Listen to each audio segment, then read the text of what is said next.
एक ही स्क्रीन पर एक खबर है कि इंडिया चांद पर चला गया और उसके 2 सेकंड के बाद खबर है कि कराची में किसी गटर का ढक्कन ना होने की वजह से बच्चा गिर गया, मर गया। और ये हर तीसरे दिन की खबर है 15 सालों से। और ये मैं सर एतराज के तौर पर, पॉइंट स्कोरिंग के तौर पर नहीं कह रहा हूं, ये मैं गुजारिशात कर रहा हूं, ये मैं सदर पाकिस्तान से गुजारिश कर रहा हूं। अब तो वो कहाँ पहुंच गई, अब आप उनको कैच नहीं कर सकते, उनको पकड़ नहीं सकते। अब आप सिर्फ ये कर सकते हैं कि आप यही बात करें या तारीफ शुरू कर दें। अब आप सच बोलना शुरू कर दें। पहले आप इनकी बात नहीं करा, लेकिन एक दफा आप इंडिया को देखिए और फिर पाकिस्तान को देखिए, वो कहाँ खड़े हैं, वो चांद पे और हम गटर पे। एग्जैक्टली उन्होंने ये वाली बात तो बिल्कुल सही किया कि ज़मीन और आसमान का जिस तरह फ़र्क है ना, अब इंडिया और पाकिस्तान में इतना फ़र्क आ गया। भारतकारी वाइस प्रेसिडेंट अमेरिका जो भारतीय है, बरतानिया का वज़ीर आज़म भारतीय है, हर अमेरिका के हर अहम महकमे में भारतीय बैठा है, उन्होंने क्या कर लेना है। ये होते हैं मुल्क।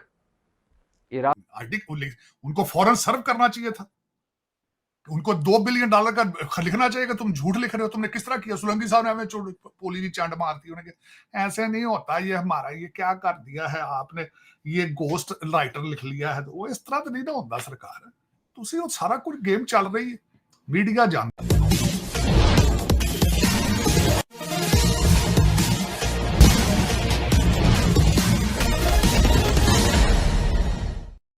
पाकिस्तान में संसद से सड़क तक भारत का नाम अब लिया जा रहा है।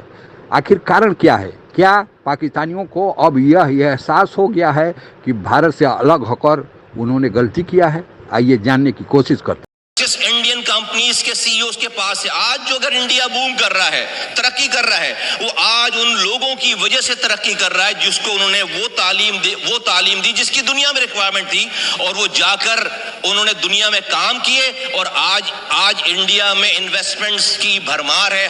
हमारी आईटी एक्सपोर्ट है $2.7 अरब। इंडिया की आईटी एक्सपोर्ट है $270 अरब। हमारे पास रिजर्व है सारे मिला के, जो कि हम खर्च भी नहीं कर सकते, कर्ज लेकर बैठे हुए हैं, 8-9 अरब, कभी 6 अरब हो जाते हैं। इंडिया का रिजर्व है $607 अरब। कैसे हुआ? आज अगर आप अपने यहां सबसे ज्यादा डॉलर्स कैसे आ रहे हैं हमारे मुल्क में सर? एक्सपोर्ट पे भी नहीं आ रहे। $32 अरब हमारी एक्सपोर्ट है, $33 अरब हमारे एक्सपेट्रिएट पाकिस्तानी भेज रहे हैं। ये सबसे बड़ा जो डॉलर का चंक आता है वो बैरून मुल्क पाकिस्तानियों से आता है। वो अगर $33 अरब, $100 अरब अगर आपको पहुंचाने हैं तो आपको अपने नौजवानों को राइट तालीम, जो कि आज की दुनिया की जरूरत है, उससे आरास्ता करके आपको अपनी ह्यूमन रिसोर्सेज को ह्यूमन कैपिटल में तो देख लिया आपने। अब पार्लियामेंट में पाकिस्तानी पॉलिटिशियंस भी वही बात कर रहे हैं जो हम अपने प्रोग्राम्स में करते हैं। हम एक अरसे से अपने प्रोग्राम्स में क्या बात कर रहे हैं? इंडिया के एजुकेशन सिस्टम की हम कितनी तारीफ करते हैं। हम कहते हैं पूरी दुनिया में जो उनकी लॉबिंग है, उन्होंने क्या कहा कि दुनिया की बड़ी कंपनीज पर, टेक कंपनीज पर इस वक्त इंडिया रूल कर रहा है।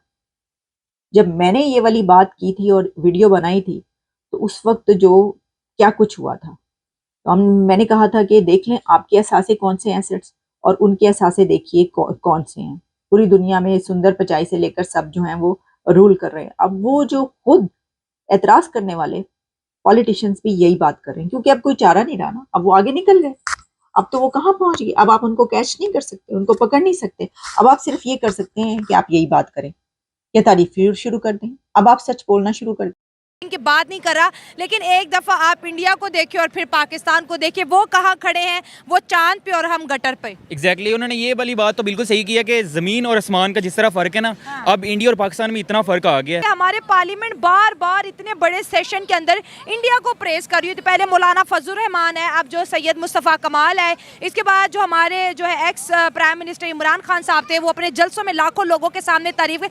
यार उनके अंदर तारीफ की कोई चीज़ है तो सब तारीफ कर रहे हैं। ऑब्वियसली बात है, वो तो दिखाई दे रहा है। अगर हम अंधे हैं तो फिर तो हमें दिखाई नहीं देगा। सिंपल सी बात यही है।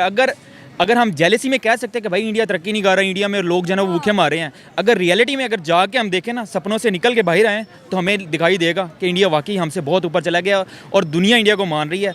I think 3rd most economy के लिहाज से इंडिया जो है ना वो चला गया after this China and USA। तो अब इंडिया को अगर आप देख लें तो सिर्फ एक पॉइंट है, 1 पॉइंट, वो है कंसिस्टेंसी। वहाँ पे जो है ना, अगर आप किसी को आपने प्राइम मिनिस्टर सेलेक्ट किया ना या इलेक्ट किया आवाम ने, तो वो कंसिस्टेंट है, उसने अपने 5 ईयर कंप्लीट करने ही करने हैं। अब पाकिस्तान में दूसरी तरफ आप देखें, कोई ऐसा प्राइम मिनिस्टर नहीं जिसने अपने 5 साल पूरे किए हों। ये डिफरेंस है, मेन डिफरेंस। ये भी तो है ना, मुझे अपने सियासतदानों से ये भी गिला है कि आप आवाम को चीन का बिजनेस पार्टनर, रूस का बिजनेस पार्टनर, ईरान का बिजनेस पार्टनर, सऊदी अरब का बिजनेस पार्टनर, यूएई उसका तीसरा बड़ा बिजनेस पार्टनर, भारत की सफारतकारी, वाइस प्रेसिडेंट अमेरिका जो भारतीय है, बरतानिया का वज़ीर आज़म भारतीय है, हर अमेरिका के हर अहम महकमे में भारतीय बैठा है, उन्होंने क्या कर लेना है? ये होते हैं मुल्क। ईरान पर पाबंदियां हैं अमेरिका की, उसने जाके मुआहदा कर लिया भारत से। ये होते हैं मुल्क। हम देखते ही रहते हैं, डरे हुए सहमे हुए बैठे हैं कि कहीं अमेरिका ना नाराज़ हो जाए, कहीं चीन ना नाराज़ हो जाए, कहीं सऊदी अरब ना नाराज़ हो जाए, कहीं यूरोप ना नाराज़ हो जाए। हम इस नाराज़गियों में अपना सवा सत्यानाश करके बैठे हैं और अंदर आपस अपने मुल्क को आप पे लूट।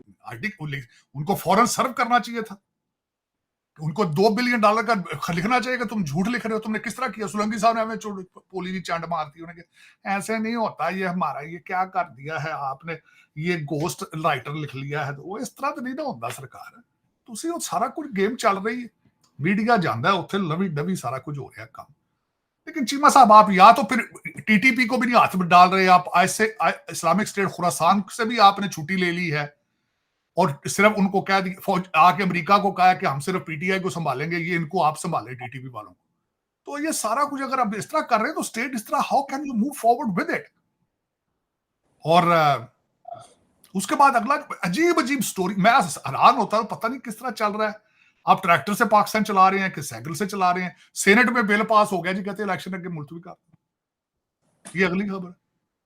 वो दिलावर खान साहब 14 बंदे सिर्फ सेनेट में बैठे हुए थे, और जो सेनेट के चेयरमैन सामने बैठे हुए थे उनको अगले दिन जरदारी साहब ने।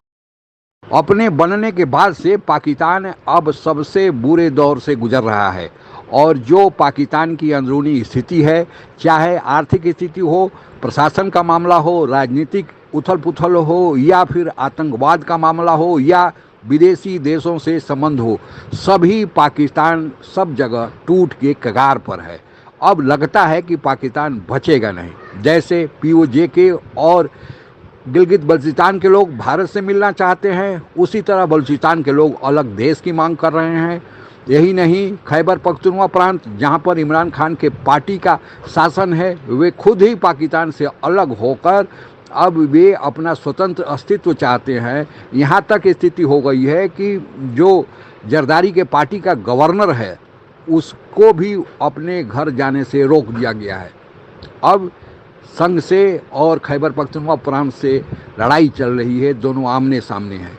सिंध के जिस सांसद का अभी आपने भाषण सुना और जिसने भारत के बारे में कसीदे कसे, सिंधु देश की मांग तो बहुत पहले से हो रही है, दे देकर अब पाकिस्तान में बचेगा पंजाबी, और पंजाबी जो मुसलमान है पाकिस्तान का, वही पाकिस्तान के दुर्गति का कारण है, क्योंकि यही लोग जो पंजाबी मुसलमान हैं, वे ही पाकिस्तान में चाहे सेना हो, शासन हो, या कहीं अन्य जगहों पर बसे हुए हैं, कंट्रोल करते हैं, और वे अपने सामने किसी दूसरे को सोचते नहीं। भेदभाव पंजाबी और गैर पंजाबी में जो बाकी 3 प्रांत हैं उनमें किया जाता है, और यही कारण है कि पाकिस्तान की आज यह दुर्गति है। और इस दुर्गति में कहा जा रहा है कि अगले 1 से 2 साल में पाकिस्तान कम से कम 2 भागों में तो बट ही जाएगा। 4 भाग नहीं हुए तो 2 भाग तो जरूर ही होंगे। ऐसा होता है तो भारत के लिए इसके क्या प्रभाव पड़ेगा, इसके बारे में अभी भारत में राजनीतिक टीकाकारों में एकता नहीं है। कुछ लोग कहते हैं कि स्थिर पाकिस्तान चाहे वह किसी तरह सिसक कर ही आगे बढ़े, भारत के लिए ज़रूरी है, लेकिन कुछ लोगों का कहना है कि दुश्मन जितना कमज़ोर होगा उतना अच्छा होगा। आज के लिए बस इतना ही। जय हिंद। आप अगर हमसे जुड़ा रहना चाहते हैं तो कृपया मेरे चैनल को सब्सक्राइब करें तथा बेल आइकन भी दबा दें, ताकि नई वीडियो की जानकारी तुरंत आप तक पहुंच जाए। धन्यवाद। जय हिंद।